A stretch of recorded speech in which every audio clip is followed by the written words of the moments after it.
Ito yung mga pinagagawa namin sa Day 4 ng aming Explore Hong Kong 2024.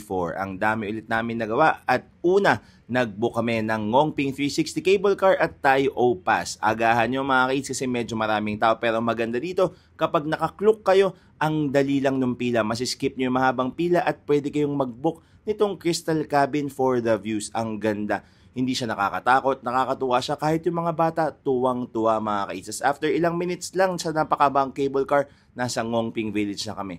Ang daming makikita si Giant Buddha, tapos pwedeng mag-shopping, pwedeng kumain, at ito, nagmerienda kami dito sa Honeymoon Dessert at nagmango sago kami. Tapos itong almond tea with taro balls, sobrang sarap niyan mga kaits. Tuwang-tuwa ang mga bata. Pagkatapos sa Ngongping, nag-train kami papuntang Mongkok para magpunta sa Sneaker Street at magmerienda na rin. Tingin-tingin ang sapatos habang kumakain ng merienda nilang siomai, fish balls at syempre itong egg puffs nila. Tapos ito, nag-sunset kami sa may Kowloon at tumawid kami Star Ferry papuntang Central ulit para kumain sa Yungki, isang sikat na restaurant kung saan nagsiserve sila ng masasarap na Cantonese dishes, lalo na itong roast goose. Panalong panalo yan. Kung meron kayong extrang budget, pumunta kayo dito, siguradong matutuwa ang buong pamilya. Kahit yung mga kids namin, tuwang-tuwa dito. Abangan nyo yung Day 5 namin. That's it for Day 4. Maraming salamat. Bye-bye!